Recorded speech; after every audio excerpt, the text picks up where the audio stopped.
durante alguns invernos. Sua vitalidade estava apenas na sua utilidade. Assim, a extensão prodigiosa que ele adquiriu data da época em que entrou na via filosófica. Foi somente a partir dessa época que ele tomou lugar entre as doutrinas. A observação e a concordância dos fatos levaram à procura das causas. A procura das causas levou a reconhecer que as relações entre os mundos visível e invisível existem em virtude de uma lei. Uma vez conhecida, esta lei deu a explicação de uma imensidade de fenômenos espontâneos até então incompreendidos e reputados sobrenaturais, antes que se conhecessem as suas causas. Estabelecidas as causas, esses mesmos fenômenos entraram na ordem dos fatos naturais e o maravilhoso desapareceu. A propósito, pode-se criticar, e com razão, o qualificativo de sobrenatural que o Sr. Home dá à sua vida em sua obra. Outrora, certamente ele teria passado por um taumaturgo, na Idade Média, se tivesse sido monge, tê-lo-iam feito um santo com o dom dos milagres. Simples homem do povo, teria passado por feiticeiro e sido queimado. Entre os pagãos, dele teriam feito um deus e lhe erigeriam altares. Mas, novos tempos, novos costumes. Hoje é um simples médium, predestinado pelo poder de sua faculdade a restringir o círculo dos prodígios, provando pela experiência que certos efeitos, ditos maravilhosos, não escapam das leis da natureza. Algumas pessoas temeram pela autenticidade de certos milagres, vendo-os cair no domínio público. Como o Sr. Home partilhasse esse dom com uma multidão de outros médiuns, que também reproduziam tais fenômenos à vista de todo mundo, realmente tornava-se impossível considerá-los como derrogações das leis da natureza, caráter essencial dos fatos miraculosos, a menos que se admita que fosse dado ao primeiro que chegasse o poder de subverter essas leis. Mas, que fazer? Não se pode impedir de ser aquilo que é, não se pode pôr sob o alqueire aquilo que não é privilégio de ninguém. É preciso, portanto, resignar-se a aceitar os fatos consumados, assim como foram aceitos o movimento da Terra e a lei de sua formação.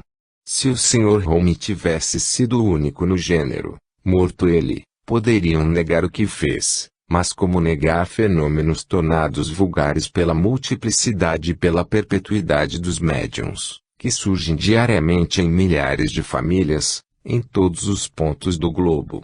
Ainda uma vez, quer queiram quer não, é preciso aceitar o que é e o que não se pode impedir. Mas se certos fenômenos perdem prestígio do ponto de vista miraculoso, ganham nem autenticidade. A incredulidade a respeito dos milagres, forçoso é convir, está na ordem do dia e, por isto, a fé estava realmente abalada. Agora, em presença dos efeitos mediúnicos e graças à teoria espírita, que prova que tais efeitos estão na natureza, a possibilidade desses efeitos está demonstrada e a incredulidade terá de se calar. A negação de um fato leva à negação de suas consequências. Será preferível negar um fato considerado miraculoso a admiti-lo como simples lei da natureza. As leis da natureza não são obra de Deus. A revelação de uma nova lei não é prova de seu poder. Será Deus menor por agir em virtude de suas leis do que as derrogando? Aliás, serão os milagres atributo exclusivo do poder divino. A própria Igreja não nos ensina que falsos profetas, suscitados pelo demônio, podem fazer milagres e prodígios que seduziriam até mesmo os eleitos. Se o demônio pode fazer milagres, pode derrogar as leis de Deus, isto é, desfazer o que Deus fez. Mas em parte alguma a Igreja diz que o demônio possa fazer leis para reger o universo. Ora, considerando-se que os milagres podem ser realizados por Deus e pelo demônio, e levando-se em conta que as leis são obra exclusiva de Deus, o Espiritismo, provando que certos fatos encarados como exceção são aplicações das leis da natureza, atesta, por isso mesmo, muito mais o poder de Deus que os milagres, pois não atribui senão a Deus o que, na outra hipótese, poderia ser obra do demônio. Dos fenômenos produzidos pelo Sr. Home ressalta outro ensinamento, e o seu livro vem provar o que temos dito muitas vezes sobre a insuficiência das manifestações físicas para, sozinhas, levarem a convicção a certas pessoas. É fato bem conhecido que muitas pessoas, embora testemunhassem as mais extraordinárias manifestações, não se deixaram convencer, porque não os compreendiam e por lhes faltar base para afirmar o raciocínio, neles vendo apenas charlatanice. Por certo, se alguém fosse capaz de vencer a incredulidade por efeitos materiais, este seria o Sr. Home. Nenhum médium produziu um conjunto de fenômenos mais surpreendentes, nem em condições mais honestas e, contudo, hoje, bom número dos que o viram operando ainda o tratam como hábil prestidigitador. Para muitos ele faz coisas muito curiosas, mais curiosas que as realizadas por Robert Houdin, e é tudo. Seria de parecer, no entanto, que em presença de fatos tão extraordinários, tornados notórios pelo número e pela qualidade das testemunhas, toda a negação fosse impossível e que a França ia ser convertida em massa. Compreende-se que esses fenômenos fossem rejeitados, quando só ocorriam na América, dada a impossibilidade de serem vistos. Mas o Sr. Home veio mostrá-los à fina flor da sociedade e, mesmo aí, encontrou mais curiosos do que crentes, embora desafiasse toda suspeita baseada no charlatanismo. O que faltava a tais comunicações para convencer? Faltava-lhes a chave para serem compreendidas. Hoje não há um só espírita que, tendo estudado um pouco seriamente a ciência, não admita todos os fatos relatados no livro do Sr. Home, sem os ter visto, ao passo que, entre os que os viram, há mais de um incrédulo. Como a provar que aquilo que fala o espírito e se apoia no raciocínio tem um poder de convicção que não possui o que fere apenas os olhos. Segue-se que a vinda do Sr. Home tenha sido inútil. Certamente não. Dissemos e repetimos, ele apressou a eclosão do espiritismo na França, pelo brilho que lançou sobre os fenômenos, mesmo entre os incrédulos, provando que não são cercados de mistérios, nem de fórmulas ridículas da magia, e que se pode ser médium sem ter a de feiticeiro, enfim, pela repercussão que seu nome e o mundo que frequentou deram à coisa. Sua vinda, pois, foi muito útil, ainda quando fosse apenas para dar ao Sr. Oscar Cometante oportunidade de falar e fazer o espirituoso artigo que se conhece, para o qual só faltou ao autor conhecer o que queria criticar, absolutamente como se um homem, que de música nada entendesse, quisesse criticar Mozart ou Beethoven. Vide relato da obra do Sr. Home pelo Sr. Cometante, no século de 15 de julho de 1863 e algumas palavras nossas na Revista Espírita do mês de agosto seguinte. Ano 6, outubro de 1863, número 10. Espíritos visitantes. François Frankowski. Certas pessoas imaginam que os espíritos não vêm senão ao apelo que se lhes faz. É um erro do qual não comungam os que conhecem o espiritismo, pois sabem que muitas vezes eles se apresentam espontaneamente, sem serem chamados, o que nos levou a dizer que mesmo que se proibisse a evocação dos espíritos, não se poderia impedir que eles viessem. Mas, dirão, eles vêm porque praticais a mediunidade e porque chamais outros. Se vos abstivesses, não viriam. É outro grave erro e os fatos estão aí para provar quantas vezes os espíritos se manifestaram pela visão, pela audição ou outra maneira qualquer, a pessoas que jamais tinham ouvido falar de espiritismo. Não é, pois, contra os médiuns que se deveria lançar um mandado de interdição, mas contra os espíritos, para que não se comuniquem, nem mesmo com a permissão de Deus. Essas comunicações espontâneas têm um interesse muito mais surpreendente quando emanam de espíritos que não são esperados nem conhecidos, e cuja identidade pode ser verificada mais tarde. Citamos um exemplo notável na história de Simon Lovett, contada na revista de março de 1863. Eis outro fato não menos instrutivo, obtido por um médium de nosso conhecimento. Apresenta-se um espírito sob o nome de François Frankowski e dito o seguinte: o amor de Deus é o sentimento que resume todos os amores, todas as abnegações. O amor da pátria é um raio desse sublime sentimento. Pobre país meu! Infeliz Polônia! Quantas desgraças vieram abater-se sobre ti! Quão terríveis são os crimes dos que se julgam civilizados e como serão castigados os infelizes que querem travar a liberdade. Ó Deus! Lança um olhar sobre este desgraçado país e faze graça aos que, inteiramente voltados à vingança, não pensam que tu os punirás do outro lado da vida. A Polônia é uma terra abençoada, porque dá origem a grandes devotamentos e nenhum de seus filhos é covarde. Deus ama os que esquecem de si mesmos para o bem de todos.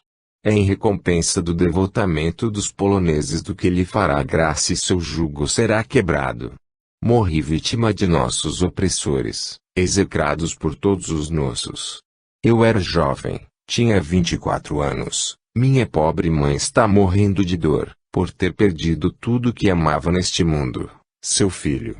Eu vos suplico, orai por ela, para que esqueça e perdoe o meu carrasco, pois sem esse perdão ela estará para sempre separada de mim. Pobre mãe! Eu a revi apenas na manhã de minha morte e era tão horrível nos sentirmos separados. Deus teve piedade de mim, eu não abandono desde que pude me libertar do resto de vitalidade que ligava meu espírito a meu corpo.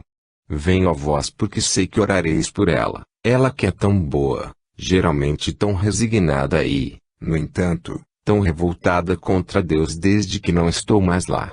É preciso que ela perdoe. Orai para que esse sublime perdão de uma mãe ao carrasco de seu filho venha acabar uma vida tão gloriosamente começada.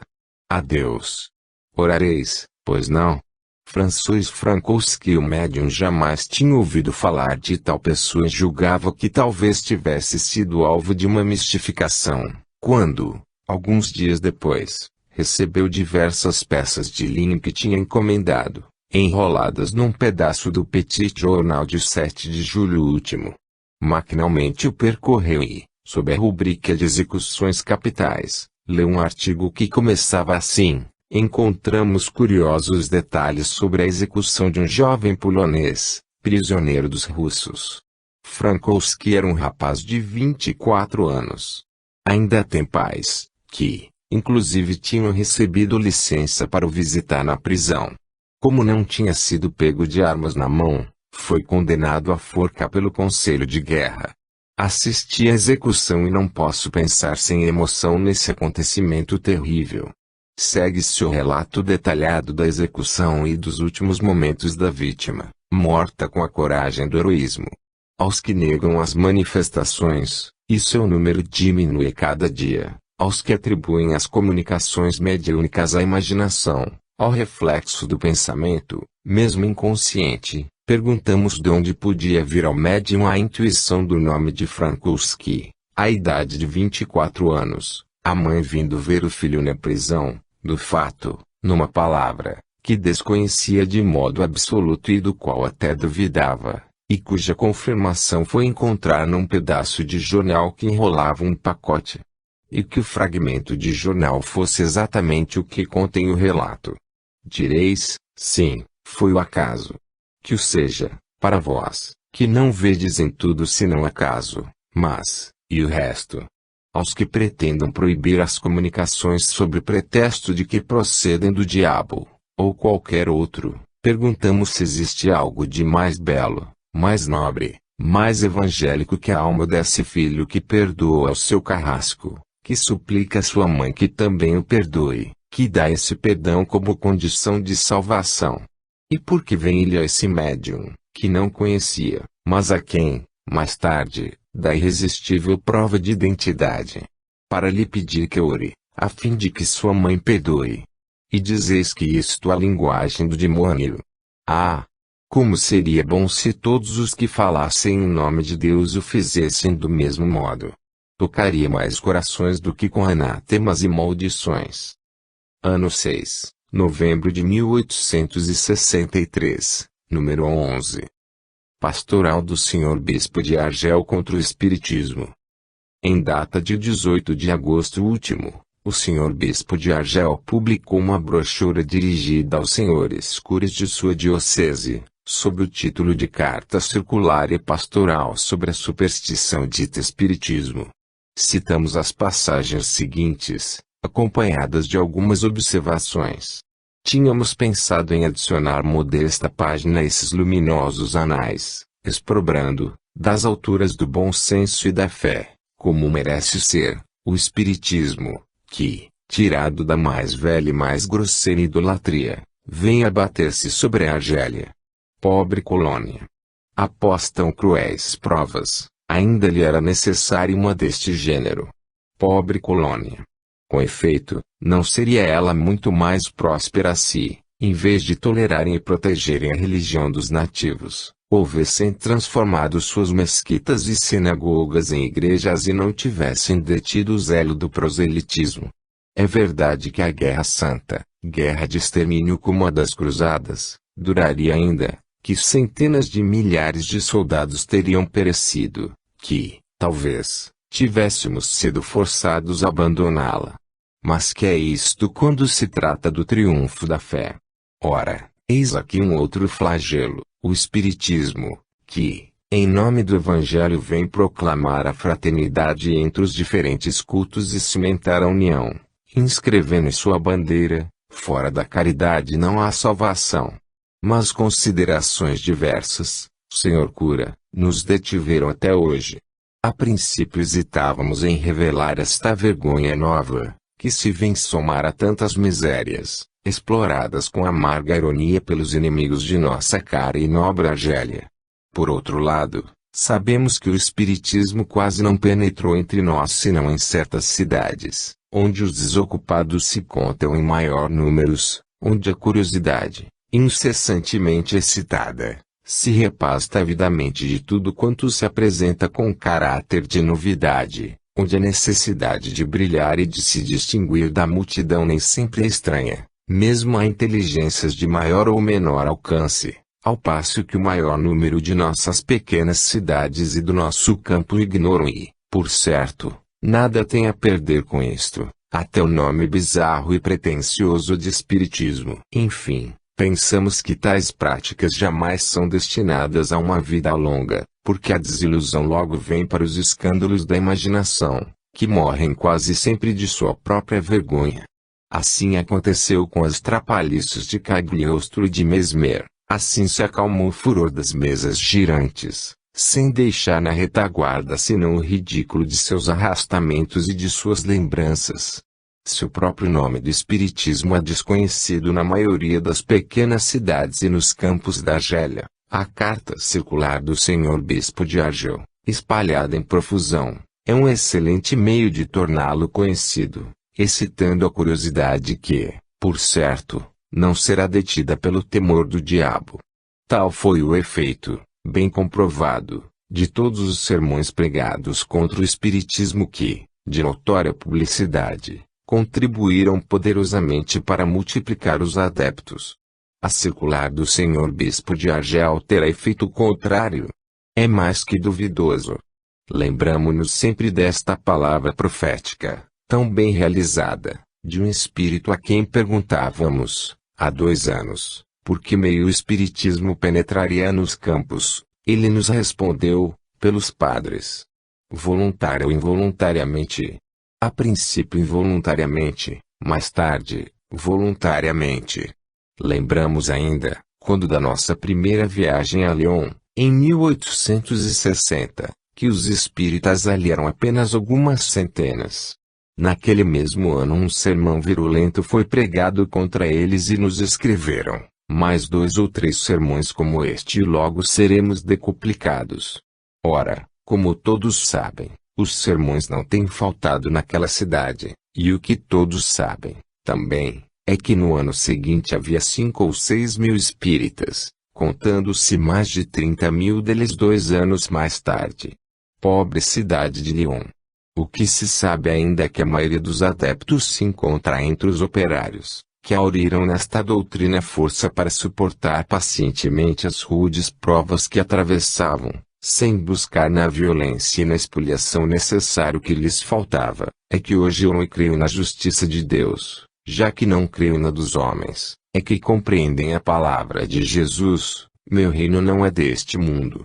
Dizei porque, com a vossa doutrina das penas eternas, que preconizais como um freio indispensável, jamais contivestes qualquer excesso, ao passo que a máxima fora da caridade não há salvação é onipotente.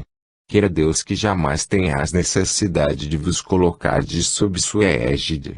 Mas se Deus ainda vos reservar dias nefastos, lembrai-vos de que aqueles mesmos a quem recusastes o pão de esmola, porque eram espíritas, serão os primeiros a partir convosco o seu pedaço de pão, porque compreendem esta palavra: perdoai aos vossos inimigos e fazei bem aos que vos perseguem. Mas, então, que tem o espiritismo de tão temível, uma vez que só se ocupa dos desocupados de algumas cidades? Desde que tais práticas jamais estão destinadas a uma vida muito longa, já que deve ter a sorte das trapalhices de Cagliostro, de Mesmer e das mesas girantes. Pelo que respeita a Cagliostro, é preciso deixá-lo fora da questão, considerando-se que o espiritismo sempre lhe recusou qualquer solidariedade, malgrado a persistência de alguns adversários para vincular o seu ao nome do espiritismo, como fazem com todos os charlatães e prestidigitadores. Quanto a Mesmer, é preciso estar muito pouco informado do que se passa para ignorar que o magnetismo está mais espalhado do que nunca, e que é hoje professado por notabilidades científicas. É verdade que agora poucos se ocupam das mesas girantes, mas é preciso convir que fizeram um belo caminho, pois foram o ponto de partida desta terrível doutrina, que causa tanta insônia a esses senhores. Elas foram o ABC do espiritismo. Se, pois, delas não mais se ocupam, é que não se precisa soletrar quando se sabe ler. Elas cresceram de tal maneira que não mais as reconhecereis. Depois de ter falado de sua viagem à França, que alcançou pleno sucesso, acrescenta o Sr. Bispo de Argel: nossa primeira incessante ocupação ao voltar era publicar uma instrução pastoral contra a superstição em geral e, em particular, contra a do espiritismo, pois o Evangelho segundo Renan só nos entreteve durante 8 dias. Convenhamos que se trata de singular confissão. A obra do Sr. Renan, que mina o edifício por sua base, e que teve tão grande repercussão, não preocupou sua eminência senão durante 8 dias, ao passo que o espiritismo absorve toda sua atenção. Diz ele: chego a toda pressa e, embora acabrunhado das fadigas de uma longa viagem sem repouso, estou sempre pronto para o combate. Temos um novo e rude adversário no Sr. Renan, mas este pouco nos inquieta. Marchemos direto contra o espiritismo, pois é assunto mais urgente.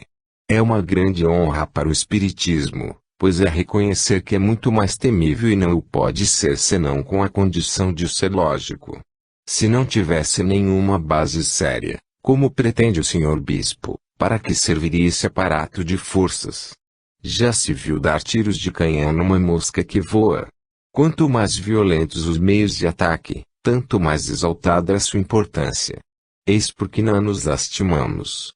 Soubemos, e não duvidamos, que verdadeiros cristãos, católicos sinceros imaginam poder associar Jesus Cristo e Belial, os mandamentos da Igreja com os processos do Espiritismo. É um pouco tarde para vos aperceberdes, pois há 3 anos que o Espiritismo foi implantado e prospera na Argélia, onde não vai mal. Aliás, a brochura do Sr. Leblanc de Prébois, publicada em nome para a defesa da Igreja, deve ter-vos informado que, segundo seus cálculos, hoje há na França 20 milhões de espíritas, isto é, a metade da população, e que em pouco tempo a outra metade será ganha. Ora, a Argélia faz parte da França. Diz a circular, dirigindo-se aos curas da diocese: caso se encontrem espíritas em suas paróquias, independentemente da condição de cada um, geralmente incrédulos, mulheres vaidosas, cabeças vazias, formando sempre o grosso dos cortejos supersticiosos, que o padre não vacile em lhes declarar que não há nenhuma transação possível entre o catolicismo e o espiritismo, que, em suas experiências, não pode haver senão uma destas três coisas: astúcia da parte de uns, alucinação da parte de outros ou, o que é pior, uma intervenção diabólica. Se não há transação possível, pior para o catolicismo do que para o espiritismo, porque este ganha terreno diariamente, façam o que fizerem para o deter, e o que fará o catolicismo quando se realizar a previsão do Sr. Leblanc de Prebois? Se ele põe todos os espíritas à porta da igreja, quem ficará lá dentro? Mas esta não é questão para o momento, que virá seu tempo e lugar. O último trecho da frase tem grande alcance da parte de um homem como o bispo de Argel, que deve pesar o sentido de todas as suas palavras. Segundo ele, não há no espiritismo senão uma destas três coisas: astúcia, alucinação ou, o que é pior, intervenção diabólica. Notai bem que não são as três coisas juntas, mas somente uma das três é possível. O prelado não parece estar certo de qual, pois a intervenção diabólica não passa da pior. Ora, se astúcia e alucinação, não é nada de sério, e não há intervenção do diabo, se é obra do demônio, é algo de positivo e, desse modo, não há astúcia nem alucinação. Na primeira hipótese é preciso convir que fazer tanto barulho por uma simples trapaça ou uma ilusão é bater-se contra moinhos de vento, papel pouco digno da gravidade da igreja. No segundo é reconhecer ao diabo um poder maior que o da igreja, ou a igreja uma imensa fraqueza, já que não pode impedir o diabo de agir, como nem ela mesma pôde, apesar de todos os exorcismos, dele livrar os possessos de Morzine. Nós lá estávamos, senhor cura, em nosso labor apostólico, quando recebemos numerosos artigos de jornais, brochuras, livros, e principalmente um discurso, o do P. Nampon, no qual, salvo as ideias gerais, encontramos exposição muito clara de tudo o quanto íamos dizer a seguir, a propósito do espiritismo. Como não gostamos de refazer, sem necessidade, o que julgamos bem feito, nós vos exortamos a adquirir algumas destas obras e, pelo menos, um exemplar desse discurso, que vos esclarecerá suficientemente quanto aos processos, a doutrina e as consequências do espiritismo. Estamos muito contentes por saber que a obra do P. Nampon é julgada pelos príncipes dos padres uma obra bem feita, de tal modo que, depois dela, não há nada melhor a fazer. É uma tranquilidade para os espíritas saber que o reverendo padre esgotou todos os argumentos e que nada pode ser acrescentado. Ora, como esses argumentos, longe de deter o avanço do espiritismo, lhe recrutaram partidários, cabe aos seus antagonistas mostrar-se satisfeitos com tão pouco. Quanto a esclarecer suficientemente os senhores curas sobre a doutrina, não pensamos que textos alterados e truncados, dos quais o padre Nampon usou e abusou, como demonstramos, revista de junho de 1863, sejam apropriados a dar do espiritismo uma ideia muito justa. É preciso faltar boas razões para usar semelhantes meios, que desacreditam a causa de quem deles se serve. Antes de tudo, não seria deplorável reencontrar na Argélia cristãos sérios que hesitassem em se pronunciar energicamente contra o espiritismo. Uns sob pretexto de que há nele algo de verdadeiro. Outros porque viram materialistas obstinados voltar à crença na outra vida, através do espiritismo. Ilógica ingenuidade de ambos os lados. Assim, nada representa levar a crença em Deus e na vida futura os materialistas obstinados. Mesmo assim o espiritismo não deixa de ser uma coisa má. Jesus, no entanto, disse que uma árvore má não pode dar bons frutos. Será, pois, um mau fruto dar a fé quem não a tem. Desde que não pudestes reconduzir esses incrédulos obstinados e o espiritismo conseguiu, qual a melhor das duas árvores? É evidente que sem o espiritismo esses materialistas obstinados teriam continuado materialistas, e desde que o senhor bispo quer a todo vapor destruir o espiritismo, que reconduz as almas a Deus, é que os seus olhos é preferível que essas almas, que não foram reconduzidas pela igreja, morram na incredulidade. Isto nos lembra aquelas palavras pronunciadas do púlpito de uma pequena cidade: prefiro que os incrédulos fiquem fora da igreja e nela entrarem pelo espiritismo. De modo algum são palavras do Cristo, que disse: misericórdia quero, e não sacrifício. E estas outras, pronunciadas alhures: prefiro ver os operários saindo embriagados do cabaré do que sabê-los espíritas. Isto é demência. Não nos surpreenderíamos se um acesso de fúria contra o espiritismo produzisse uma verdadeira loucura. Se, malgrado a voz da consciência, homens educados nos princípios do cristianismo e, infelizmente, os tendo esquecido, negado de coração e combatido em seus livros, tentasse condescender com esses princípios, admitindo uma imortalidade da alma, um purgatório e um inferno completamente diferentes da imortalidade da alma, do purgatório e do inferno dos evangelhos, e ganhassem, pelo espiritismo, algo para a fé e para a salvação, que cristão poderia acreditar, desde que apenas puseram no lugar as mais sacrílegas blasfêmias da crença, em que o purgatório dos espíritas difere dos evangelhos, já que os evangelhos nada dizem sobre ele. Dele falam tão pouco que os protestantes, que seguem a letra do evangelho, não o admitem. Quanto ao inferno, o evangelho está longe de haver colocado as caldeiras ferventes que nele coloca o catolicismo e de ter dito, como nos ensinaram na infância, e como pregaram há 3 ou 4 anos em Montpellier, que os anjos retiram as tampas dessas caldeiras para que os eleitos se regozijem com a visão dos sofrimentos dos danados. Eis um lado singular da beatitude dos bem-aventurados. Não sabíamos que Jesus houvesse dito uma palavra a respeito. O Espiritismo, é verdade, não admite tais coisas. Se isto é motivo de reprovação, que, então, seja reprovado. Fale-lhes compreender, igualmente, que o Espiritismo é a restauração das teorias pagãs, caídas no desprezo dos sábios, antes mesmo do aparecimento do Evangelho, que, introduzindo a metempsicose, ou transmigração das almas, ele mata a individualidade pessoal e reduz a nada a responsabilidade moral, que, destruindo a ideia do purgatório e do inferno eternamente pessoal, abre caminho a todas as desordens, a todas as imoralidades. Se algo foi tomado às teorias pagãs, certamente foi o quadro das torturas do inferno. Aliás, não vemos claramente como, depois de haver admitido um purgatório qualquer, neguemos a ideia do purgatório. Quanto à metempsicose dos antigos, longe de ter introduzido, o Espiritismo a tem combatido sempre, demonstrando-lhe a impossibilidade. Quando, pois, cessarão de fazer o Espiritismo dizer o contrário do que diz? A pluralidade das existências, que ele admite, não como um sistema, mas como uma lei da natureza provada pelos fatos, daquela difere essencialmente.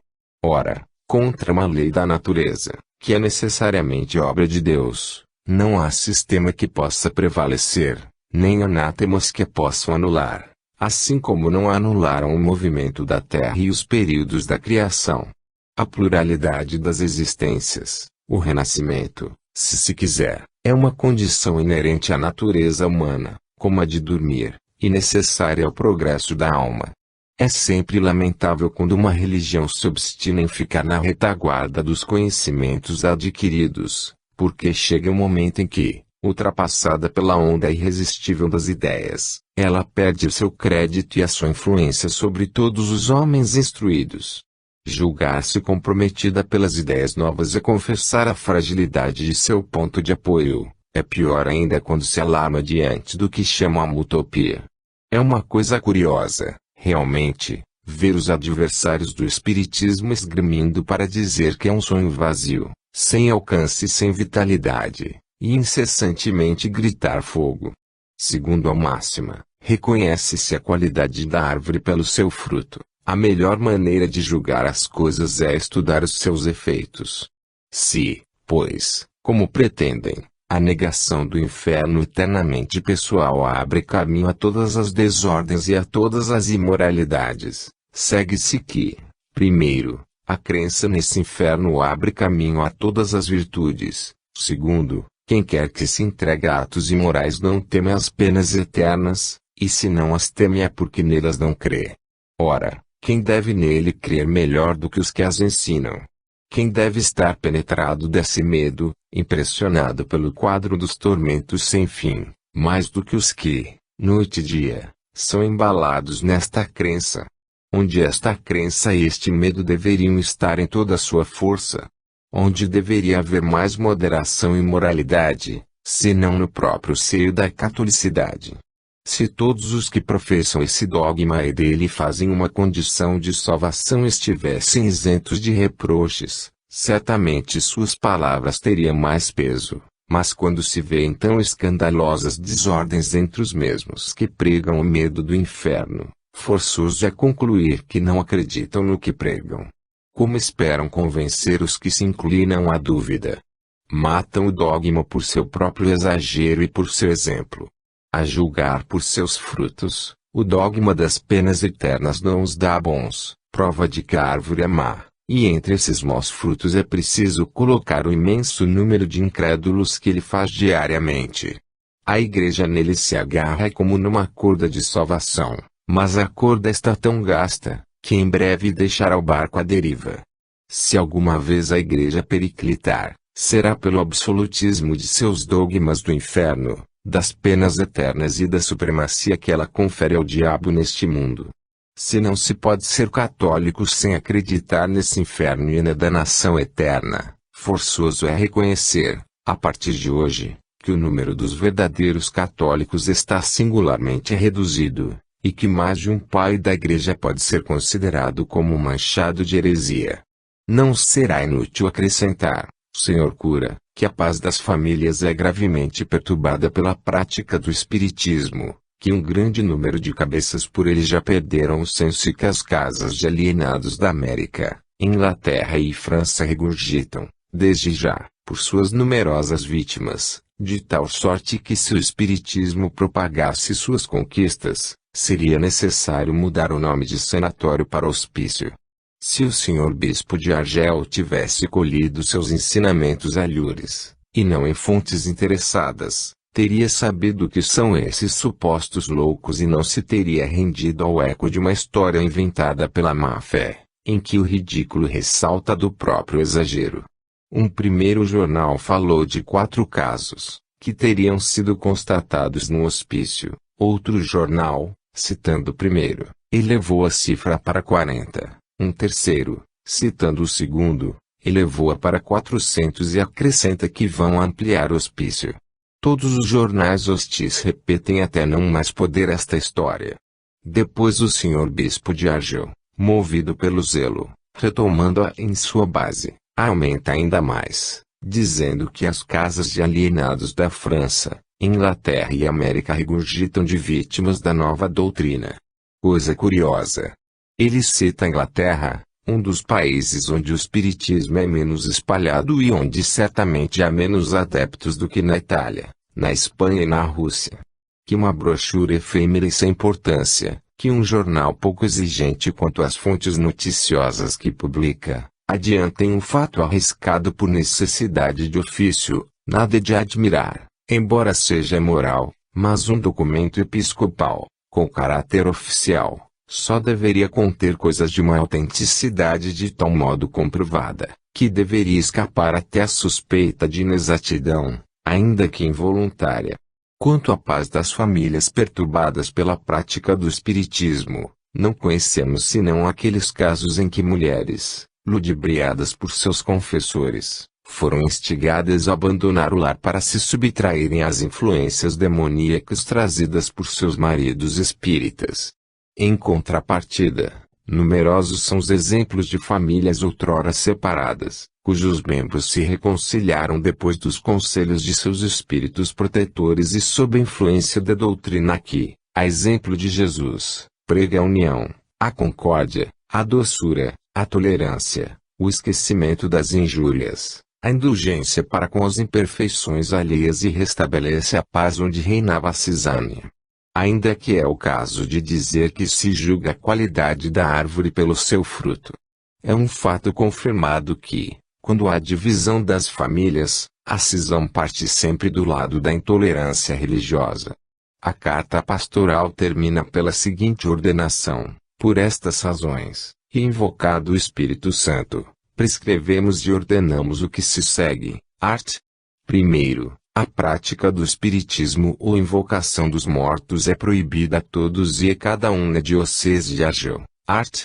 2. Os confessores recusarão a absolvição a quem quer que não renuncie a toda participação, seja como médium, seja como adepto, seja como simples testemunha às sessões privadas ou públicas, ou, enfim, a uma operação qualquer do espiritismo. Art. 3. Em todas as cidades da Argélia e nas paróquias rurais onde o espiritismo se introduziu com algum brilho, os senhores curas lerão publicamente esta epístola do púlpito, no primeiro domingo após o seu recebimento. Aliás, por toda parte ela será comunicada em particular, conforme as necessidades. Argel, 18 de agosto de 1863. É a primeira ordenação lançada com vistas a interditar oficialmente o espiritismo numa localidade. É de 18 de agosto de 1863. Esta data marcará nos anais do espiritismo, como a de 9 de outubro da 186.037, dia para sempre imemorável do Auto de Fé de Barcelona, ordenado pelo bispo dessa cidade. Como os ataques, as críticas e os sermões nada produziram de satisfatório, quiseram dar um golpe pela excomunhão oficial. Vejamos se o objetivo será mais bem atingido. Pelo primeiro artigo, a ordenação é dirigida a todos e a cada um na diocese de Argel, isto é, a proibição de ocupar-se do espiritismo é feita a todos os indivíduos sem exceção. Mas a população não se compõe apenas de católicos fervorosos, sem falar dos judeus, protestantes e muçulmanos. Ela compreende todos os materialistas, panteístas, incrédulos, livres pensadores, doutores indiferentes, cujo número é incalculável, figuram no contingente nominal do catolicismo, porque nascidos e batizados nessa religião, mas, na realidade, eles mesmos abandonaram a igreja. Neste número o Sr. Renan e tantos outros figuram na população católica. Assim, a ordenação não alcança a todos os indivíduos, mas somente os que observam a mais estrita ortodoxia. Dar-se-á o mesmo em toda parte onde for feita semelhante proibição. Sendo, pois, materialmente impossível que uma interdição dessa natureza, venha de onde vier, atinja a população inteira, para um que for afastado do espiritismo, haverá 100 que dele continuarão se ocupando. Depois põe de lado os espíritos que vêm sem ser chamados, mesmo junto àqueles proibidos de os receber, que falam aos que não os querem ouvir, que passam através das paredes quando se lhes fecha a porta. Aí está a maior dificuldade, para a qual falta um artigo na ordenação acima. Esta diz respeito apenas aos católicos fervorosos. Ora, já o repetimos várias vezes, o Espiritismo vem dar fé aos que em nada creem ou que estão em dúvida. Aos que têm uma fé inabalável e os quais esta é suficiente, ele diz: guardai e procurai não vos afastar dela. Nunca diz alguém: deixai a vossa crença para vir a mim, pois tem bastante a colher no campo dos incrédulos. Assim, a proibição não pode atingir aos que se dirigem ao espiritismo e só alcança aqueles a quem ele não se dirige. Como disse Jesus, não são os sádios que necessitam de médico. Se estes últimos vêm a ele, sem que o espiritismo os busque, é que neste encontram consolações e certezas que não encontraram em parte alguma. Neste caso, não levarão em conta a proibição.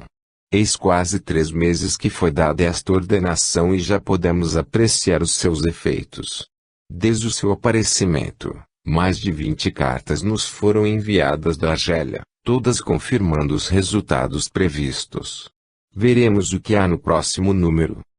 Ano 6, dezembro de 1863, número 12. Um caso de possessão. Senhorita Júlia. Dissemos que não havia possessos no sentido vulgar do termo, mas subjugados.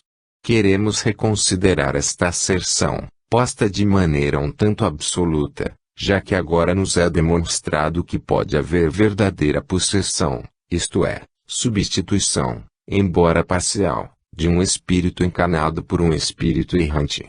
Eis um primeiro fato que o prova, apresentando o fenômeno em toda a sua simplicidade. Várias pessoas se achavam um dia na casa de uma senhora, médium sonâmbula. De repente esta assumiu atitudes francamente masculinas, mudou a voz e, dirigindo-se a um dos assistentes, exclamou: "Ah, meu caro amigo, como estou contente por te ver." Surpresos, perguntam o que isto significa. A senhora continua: "Como? Meu caro, não me reconheces?" "Ah, é verdade, estou coberto de lama. Sou Carlos Z." A este nome os assistentes se lembraram de um senhor, morto alguns meses antes, vitimado por um ataque de apoplexia, à beira de uma estrada. Tinha caído num fosso, de onde lhe retiraram o corpo coberto de lama. Declarou que, querendo conversar com seu velho amigo, aproveitou o momento em que o espírito da senhora, a sonâmbula, estava afastado de seu corpo, para tomar-lhe o lugar. Com efeito, tendo-se repetido a cena vários dias seguidos, a senhora de cada vez tomava as poses e maneiras habituais do Sr. Charles, apoiando-se no encosto da poltrona, cruzando as pernas, torcendo o bigode, passando os dedos pelos cabelos, de sorte que, salvo as roupas femininas, poder-se-ia crer estar diante do Sr. Charles. Contudo, não havia transfiguração, como vimos em outras circunstâncias. Eis algumas de suas respostas. P. Já que tomastes posse do corpo da senhora A, poderíeis nele permanecer? Resp. Não, mas vontade não me falta. P. Por que não o podeis? Resp. Porque seu espírito está sempre ligado ao seu corpo. Ah! Se eu pudesse romper esse laço, eu lhe pregaria uma peça. P. Que faz durante este tempo o espírito da senhora A? Resp. Está aqui ao lado, olhando para mim e rindo por me ver em suas vestes. Estas conversas eram muito divertidas. O Sr. Charles tinha sido um bom vivante e não desmentia seu caráter.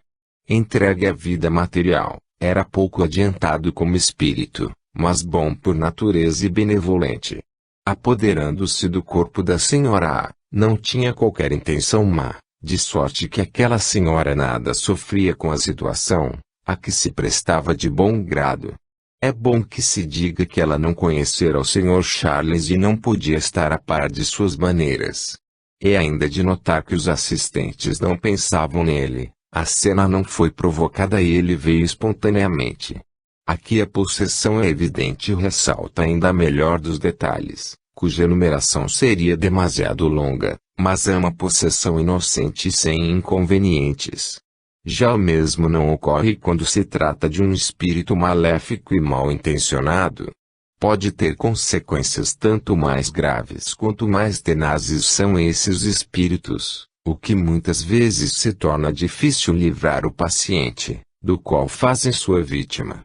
Eis um exemplo recente, que nós mesmos tivemos oportunidade de observar e que se constituiu em sério objeto de estudo para a Sociedade de Paris. A senhorita Júlia, doméstica, nascida na Saboia, com 23 anos, caráter muito afável, sem qualquer instrução, desde algum tempo era susceptível a acessos de sonambulismo natural, que duravam semanas inteiras.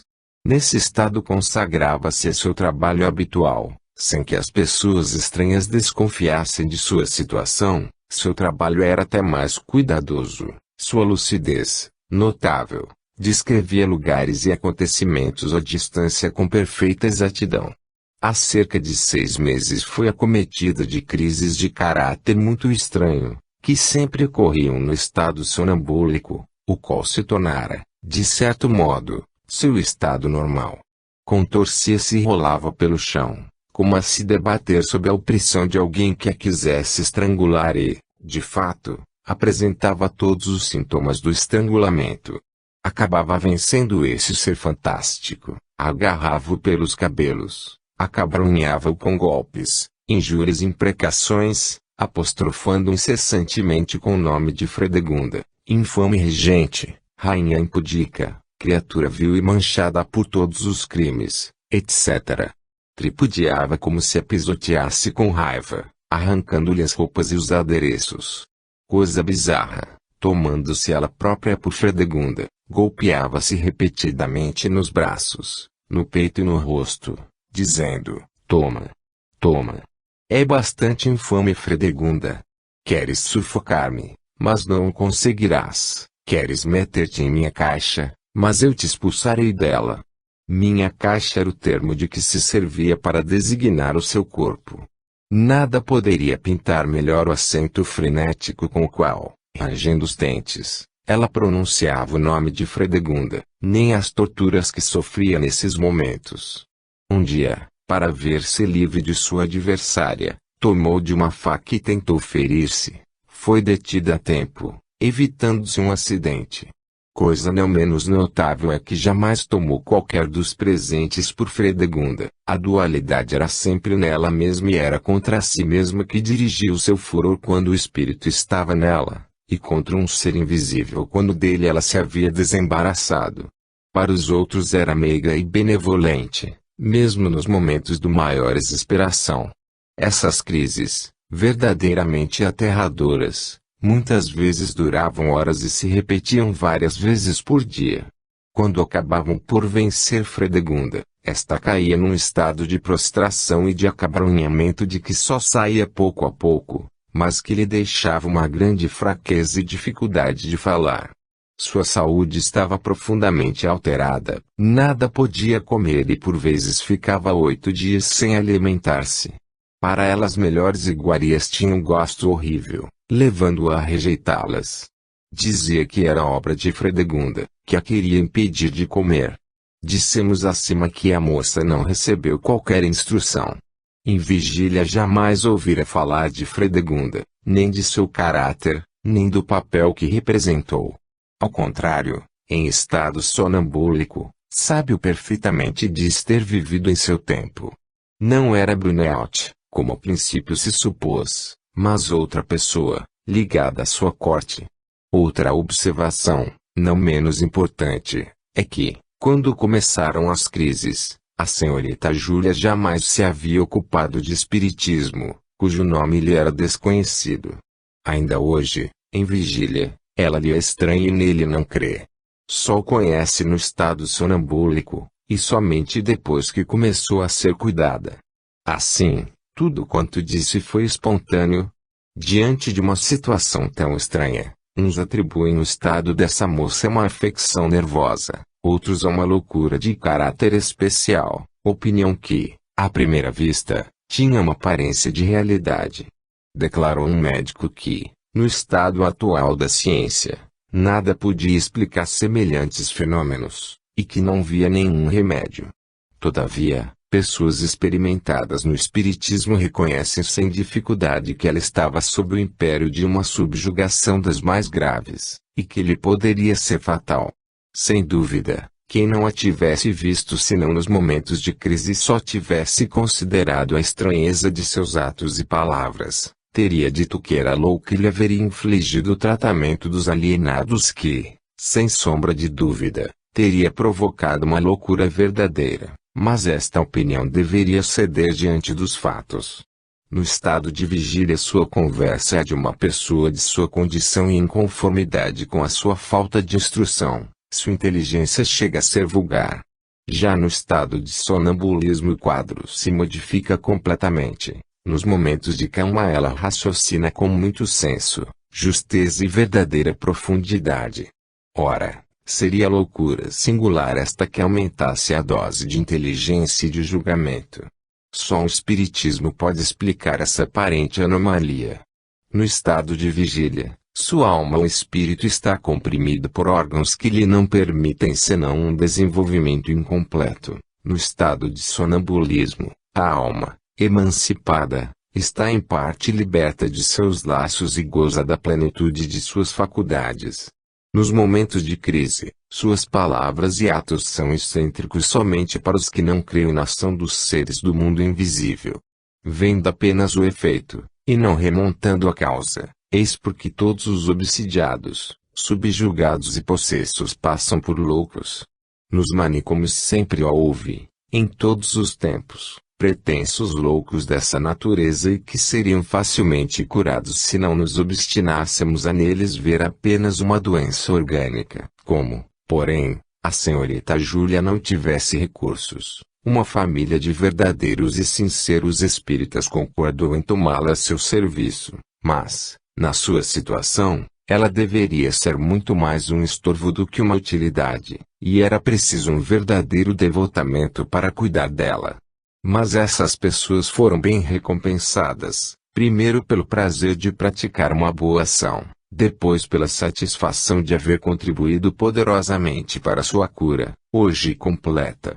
Dupla cura, porque não só a senhorita Júlia se libertou, mas sua inimiga converteu-se a melhores sentimentos. Eis o que testemunhamos numa dessas lutas terríveis, que não durou menos de 2 horas, quando pudemos observar o fenômeno nos mínimos detalhes e no qual reconhecemos de imediato uma completa analogia com os dos possessos de Morzine. A única diferença é que em Morzine os possessos se entregavam a atos contra os indivíduos que os contrariavam, e falavam do diabo que tinham em si, pois os haviam convencido de que era o diabo. Em Morzine a senhorita Júlia teria chamado Fredegunda de diabo. Num próximo artigo exporemos com detalhes as diversas fases desta cura e os meios empregados para tal fim. Além disso, relataremos as notáveis instruções que os espíritos deram a respeito, assim como as importantes observações que ensejaram, concernentes ao magnetismo. Fim.